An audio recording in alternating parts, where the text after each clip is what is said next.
Welcome to Reflections, a program in which we talk with veterans in education.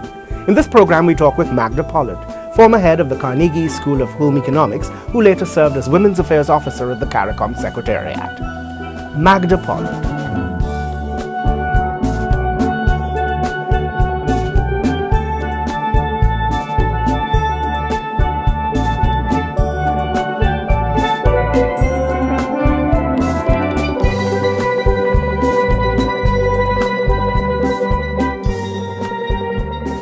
Bishop's was a girls' school. Oh yes. It was an Anglican school. Cool. What was life like in those days at Bishop's High School? At Bishop's? Well, life at Bishop's High School then in those days was, well, first of all, you went on a high.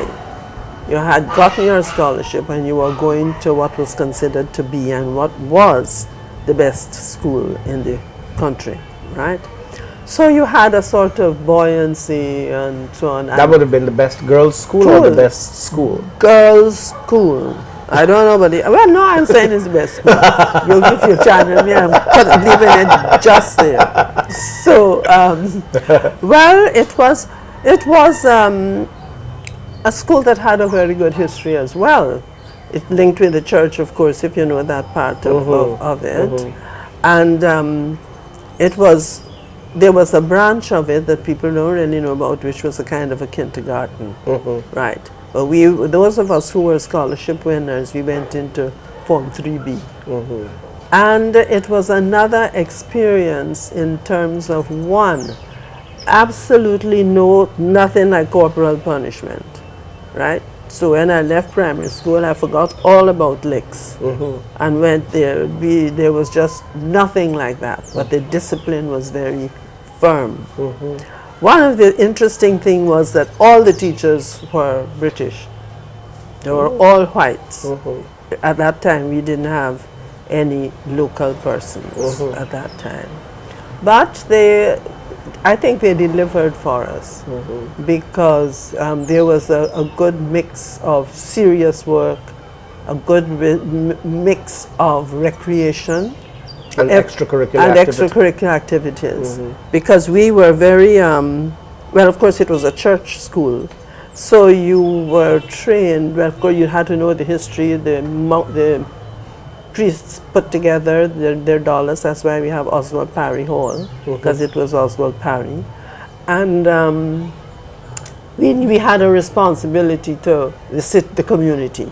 When it was established by the clergy, it was the Bishop's School, but not called that, I don't think. But the first name of the school was Woodside, which is the reason why when the Bishop's High School old students decided that they had to have male voices in the choir, and put the male voices in the choir, you couldn't call it Bishop's High School Old Girls Choir anymore. Okay. Because our choir was formed by Lynette Dolphin for the first music festival in 1952. That was how that came together. And things like music, you were asking me about the school. Yeah. We had a schedule of music in the curriculum. But as far as we are concerned, English, languages, French. We didn't do Latin then. You did Latin when you were sort of in the 5th and 6th forms. Math, the maths, etc. We did have needlework. We did have music. What else did we have? Sort of the social sciences, and definitely languages, but largely French. We didn't have anything like Spanish or Portuguese or anything like that at that time. So generally that was your curriculum? More or less. Did you have any sciences at all? Not at that point in time. I don't recall that. What about geography? Oh yes, those. The traditional things were there. But all the teachers were British. And came, and looking back on it, you realize that they were young girls out of university, but the headmistress was always Brit. All were Brits. So, what you were asking us about what we did and so on. There was a tremendous interest in drama as well, and being church, I guess one of the underlying foundation areas was support of the persons in need in the community. So we had lantern collections and that kind of thing. And there was a little boy who was the person who was adopted. I always remember his name was Harry Singh. Every time I hear the name Harry Singh, I think of him. And that's somewhere around early in things. Anyway, the boys came into school, the bishops. The policy was declared in 75, but they came in 76. Okay. And there was a moval between girls to QC and boys to bishops. I think the girls didn't react too badly, but the boys seemed to remember it for the whole of their lives. But, you know, anyway, they were absorbed. But we had religious education as well. There was a priest who used to come in. The school was organized, of course, you know, it was organized in forms. And you had a staff with, there had to be a form mistress. And the body of students in each form had a representative. So that person kept discipline, supported the discipline in the classroom, and also helped with the staff in their own terms, because we were small, we were youngsters. We had a rules system. You walked up on this side of the stairway, and you walked down on the other side of the stairway. No change in that. One that is a little interesting too, sort of. When staff was coming to give your class, you had your timetable, and you had a timetable which told you that you went to bed at X hour. Right? You finished your homework or whatever it is, and so like your timetable was not just for your time during the school hours. No. It went They right told into your you home when hours. you go to bed, and your parents acted on it. Okay. Right? And it was like a half an hour section, increasing the time until you got up to like the fourth form. But for those juniors, nobody was coming to yawning class, you know. And it moved up by 7 o'clock to 7:30, 8 o'clock, etc. And of course, when we had a body of prefects, and the prefects had duties. At one stage, we had also, well, for the more senior girls, we had a council where if anybody misbehaved, prefect or otherwise, they came before the council. And you found with them, you dealt with them there.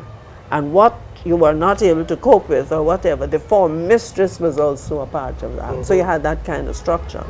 But there were rules in the school which you did not flout. One, nobody was driving up to the gate. Prefect is at the gate. We used to wear our Panama hats with the school band. You are not coming into school with it on your neck. It is to be on your head. So by the time they reach round by St. George's and they're riding to school, because we rode to school, put your bicycle in this, that. They have to first to get their hat on. Because those of us who are the prefects now, we're going to give them a detention point, right? So you had to wear your tie, and it had to be where it is supposed to be, not down here or sideways or anywhere. And if any one of the staff, hopefully you don't want the headmistress to see you, you kind of, Lancaster, where is your tie? You can stand up right there and fix yourself up, male, female, or otherwise. Because we always wore our ties. And you had to have your hat. And there was a hat room. And there's a number on the lads there, like that. And your hat had to be where your number was. Right. All of, that sort of thing. In terms of living with other people. It worked. It worked because the school was also small in number. Anyway, There was also a house system. How yes, did we that have. work? We'll come into that. The same way. Each person, we had a number of houses. It was only 3 when I went. And they were named after the queens. Victoria, Elizabeth, and Mary. 3 different colors which had to be put onto your school. You know, the top of the uniform has this kind of a thing. So on that strip, you had to wear your little badge on you. So we know that you are Mary House, and we know that you are Elizabeth House, etc. And the house captain, plus the persons who are going to help with the discipline, and for a teacher had a house to manage as a captain and other supportive persons. So there were several systems of school government that were going Oh on yeah, within all the time. within the structure of the school. Within the structure of the school. And as I said, you walk up this, you're going up to, you've come in, you've put in your bicycle in the whatever place, you are going up into the building, you walk on the left side and you come down on the right side. Prefects see you going down on the wrong side, almost a detention, right? We did have the detention system on a Saturday, and they had to wear the uniform. So we knew you were being punished. You knew that you were being punished.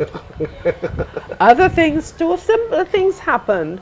For example, we had periods of about 30 minutes, 35 minutes. And there was the bell ringer. Somebody rang the bell for you, for the classes to change. And if you had French upcoming, they're the ones who are responsible for helping the teachers in terms of going to the classrooms, in terms of their books. So you are the person who is going to take the French books from Miss X.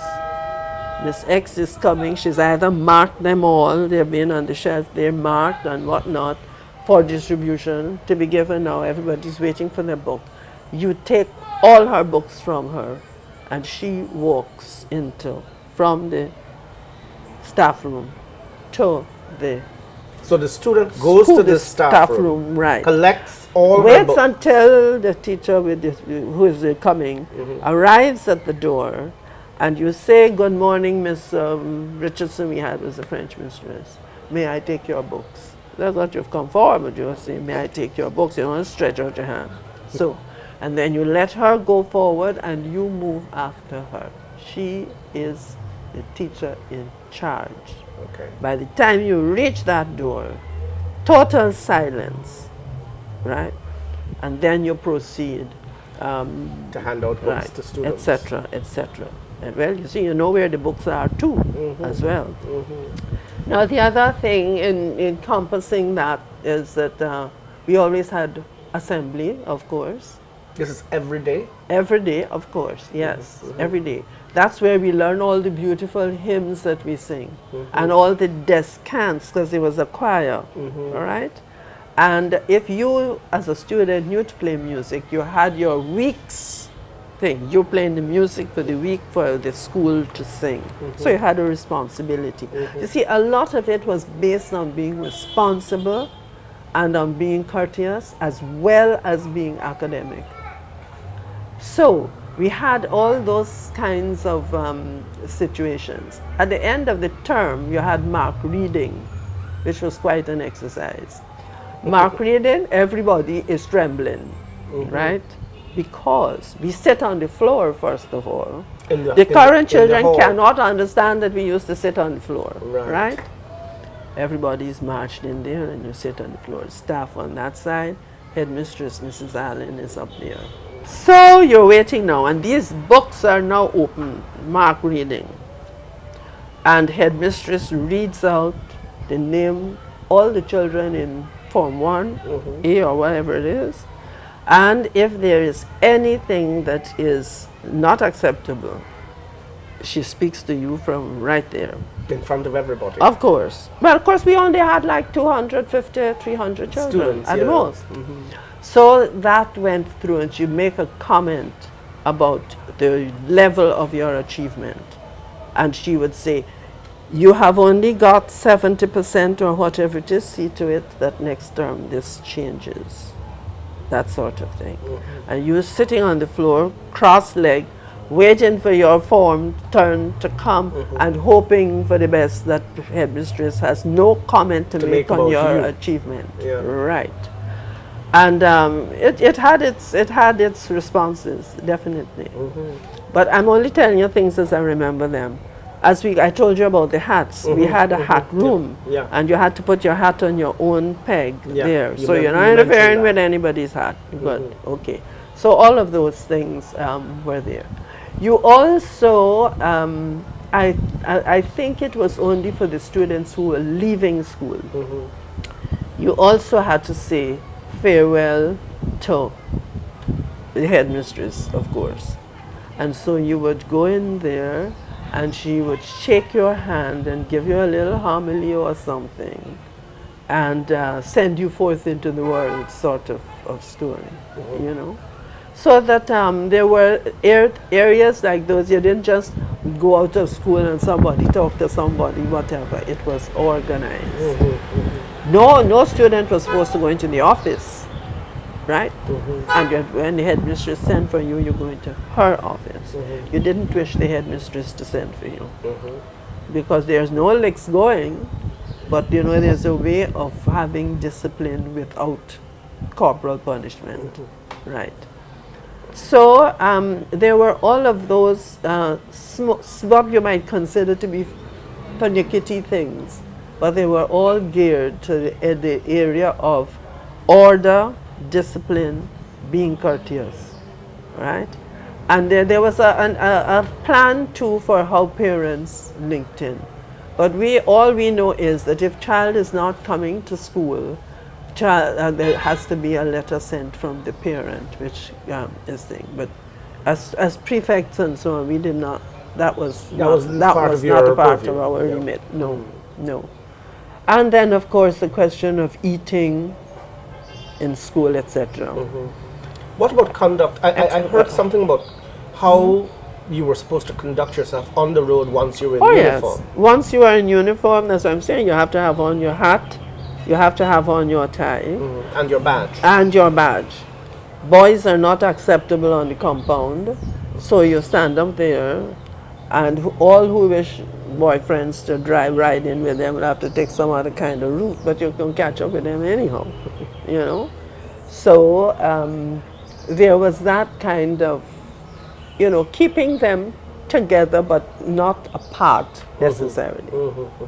But, you know, letting them know that, because your teachers already are responsible for you according to the school code while you're in school. And people who are going to get away and go do this, well, you know. Because, I mean, and that was mostly with the seniors. All the forms of discipline were, you know, they were implemented, and they were carefully looked at. And the staff was fairly well disciplined as well. That didn't, of course, prevent us from some being rude and things like that, because you always have that, in that context. And what has changed over the years at the school? Yes. We used to have lockers, and the rule was that for the first 2 subjects before break, you put on your books for that subject on your desk. So you're not getting up to go walk any place. You have your 2 language books, French books here, and that's what the lesson is going to be about. And what you are not using, each girl had a section, a locker, right? And I think you kept your own keys and things like this. And well, there's the usual thing when staff member comes in. Everybody gets up and says good morning, good afternoon, you get dismissed, and that sort of. But the formalities were, you're not regarding them as being little things that you can slip upon. They all were of importance, because the whole person was being looked at for that. And there were also the drama activities, and the houses always had a tea party at certain stages, and but I'm not too sure about parent associations. If anything went wrong, I think the headmistress and the parent and the teacher did that sort of thing. So, of course, when the boys came, it was slightly different. I don't know too much about the management of the school at that time, but certainly for us, we had a gong. You know, I don't know if you ever seen it, a brass gong that was at the bottom of the front step as we go down, and that was not touched by anybody except the head girl, who would bang it. The sound goes right through the school, and everybody knows they must get in their tools. One interesting thing is that we were taught how to move our chairs, which is why at Woodside I get irritated with people who start dragging the chairs all around. You learned how to carry your chairs into the auditorium without making a sound. Right, without making a sound. You hold it in this way and you move with it in front of you, up. You know, you just hold the two edges and you go and you put your chair down. And no noise. That's the thing. The no noise in the school. That well, of course, it was small. Yeah, it was a smaller school. Yeah. Yes. I want to talk now about your time at Carnegie, where you are now running the school. You're running a school, a somewhat different kind of school, but you're running an educational institution. What did you take from your experience at Bishop's over to Carnegie? Over to Carnegie, all of it. All of it, in terms of courtesy, in terms of personal behavior, in terms of doing your work, in terms of letting people know where you are, all your excuses, etc., how you speak to the staff, etc., etc., etc. Before me, there was one Miss Gunn who taught at Bishop's, who came over to do domestic science, and also Lucille Fraser, who was also, she wasn't a Bishop's girl, but there were linkages. But then, of course, adult persons at that time had more of a concept of how to behave in a group. So that part of it was, I wouldn't say easy at all, because there were older persons at Carnegie. Carnegie's intake was 15, from 15 up, the rule said. And so what you had was a product that had possibly gone through certain forms of behavior. Already. But I don't think that they were too difficult, because again, if there was anything they didn't like, they just dropped out and you just took their name off the register. But that didn't happen too often. But you had to be careful though about how they spoke to staff, how they dealt with things like equipment and the food service and all of that. The whole atmosphere in the school that you want. And young students don't just pass teachers and go up and do what they feel like. Like I'm telling you, we were trained to go up there because others are coming down. You're not colliding with each other and so on. And you're not shouting at each other from here to there. But I don't know. I always just give one little illustration where one girl, staff member, came up and said to me, she was having a lot of difficulty with this girl who was not using careful language in the classroom. They were in the food prep. So she wanted me to go down there. So I went down there, found this little girl, this young woman. They're not little girls, some of them were older, between 15 and 18. And she was carrying on using all these words from that part of the city, you know. So I said her name, called her by her name, which was I don't know, I remembered, because I don't usually remember the names, you know. So I just put her to sit down there. And I considered, what am I going to do with her to make her understand that we do not wish to hear these words here. So I looked at her and I said, okay. So I said to one of the students, I said, do we have any pepper sauce? And she said, yes. So I said, you bring the pepper to me on the saucer and with a little teaspoon. So Dolly is sitting there. And by the time they came to me, I said, well, Dolly, you're not coming back here saying words like this. You've been told and you're saying. So I said, just let me see the tip of your tongue. So she put out the tip of her little tongue, and I used the tip of this teaspoon and put a little blob on the top tip of her tongue. Never again, as Dolly said, any word that we do not wish to hear.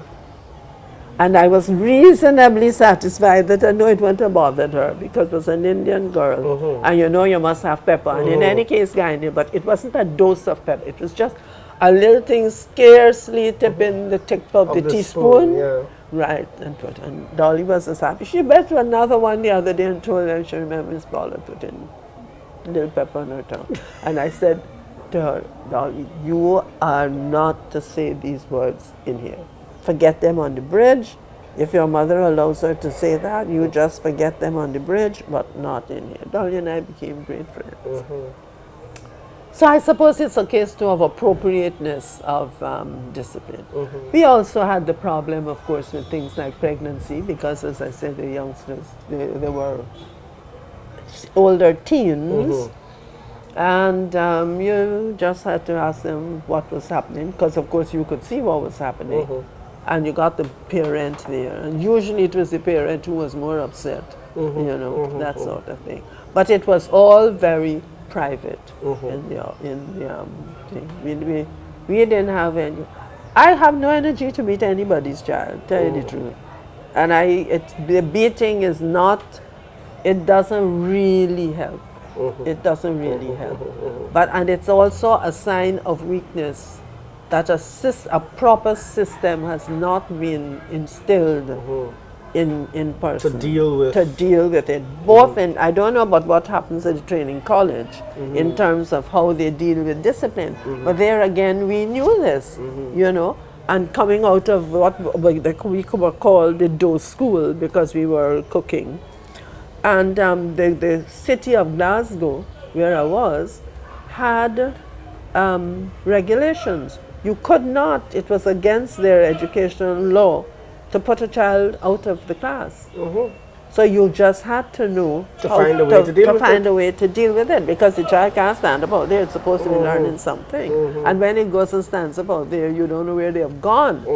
So no, so in Glasgow you had those kinds of situations that looked at how children behaved and seeing what the adults' situation was to bring them in line and doing it, you know.